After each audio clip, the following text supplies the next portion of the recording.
जय श्री राम। नमस्कार दोस्तों, आपका हमारे चैनल पर फिर से स्वागत है। क्या कोई कल्पना कर सकता है कि देवों के देव महादेव अपने एक भक्त पर इतना मुग्ध हो गए कि उसके घर जाकर चाकरी करने लगे और छोटी सी गलती पर उस भक्त की पत्नी के हाथों जलती लकड़ी से उन्हें पिटाई तक खानी पड़ी। उगना महादेव या उग्रनाथ मंदिर के नाम से प्रसिद्ध महादेव का अद्भुत मंदिर बिहार के मधुबनी जिले के भवानीपुर गांव में है। कहते हैं कि यहाँ भगवान शिव ने मैथिली के महाकवि विद्यापति की चाकरी की थी। आइए कहानी शुरू करते हैं। उससे पहले आप हमारे चैनल मंथन कहानी ग्रंथों की को सब्सक्राइब कर लीजिए और घंटी का आइकन जरूर दबा दीजिए। भगवान शिव एक दिन एक जाहिल गंवार का वेश बनाकर विद्यापति के घर आए और नौकरी मांगने लगे।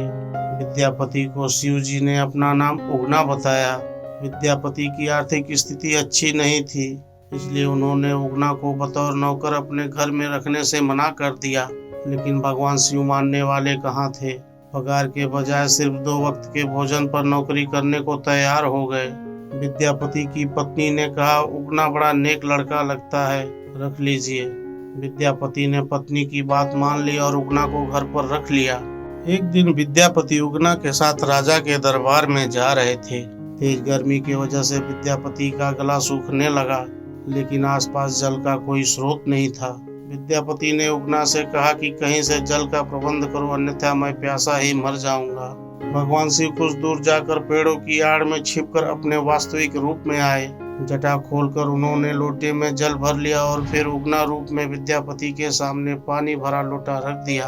विद्यापति ने जब जल पिया तो उन्हें गंगा जल का स्वाद लगा और वह आश्चर्यचकित हो उठे कि इस वन में जहाँ कहीं जल का स्रोत तक नहीं दिखता, यह जल कहाँ से आया, वह भी ऐसा जल जिसका स्वाद गंगा जल के जैसा है।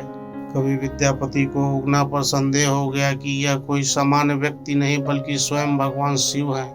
अतः उगना से उसका वास्तविक परिचय जानने के लिए जिद करने लगे। जब विद्यापति ने उगना को शिव कहकर उनके चरण पकड़ लिए, तब उगना को अपने वास्तविक स्वरूप में आना पड़ा। भगवान शिव ने विद्यापति से कहा, मैं तुम्हारे साथ उगना बनकर रहना चाहता हूँ, लेकिन कभी किसी को मेरा वास्तविक परिचय मत देना।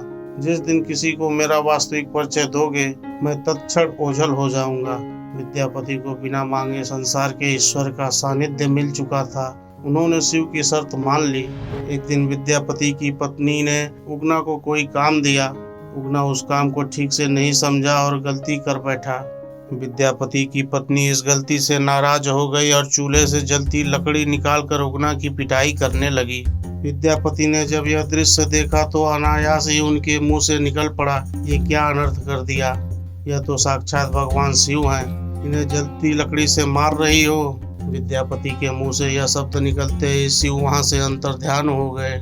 इसके बाद तो विद्यापति पागलों की भांति उगना रे मोर कतय गेला, उगना रे मोर कतय गेला, मतलब हे उगना कहाँ गए तुम कहते हुए वनों में, खेतों में, हर जगह उगना बने भगवान शिव को ढूंढने लगे। भक्त की ऐसी दशा देखकर भगवान शिव को दया आ गई। तब भगवान शिव विद्यापति के सामने प्रकट हुए और कहा कि अब मैं तुम्हारे साथ नहीं रह सकता।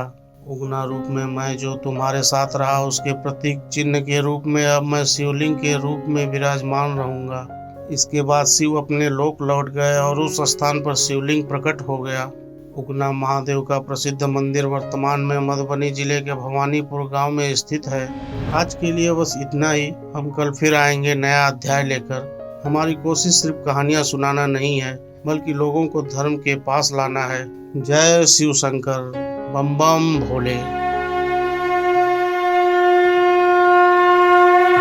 यह अध्याय आपको कैसा लगा हमें हमारे कमेंट बॉक्स में जरूर बताइए। हमारे चैनल को सब्सक्राइब करिए और घंटी का आइकन दबाइए और अपने दोस्तों को शेयर करिए।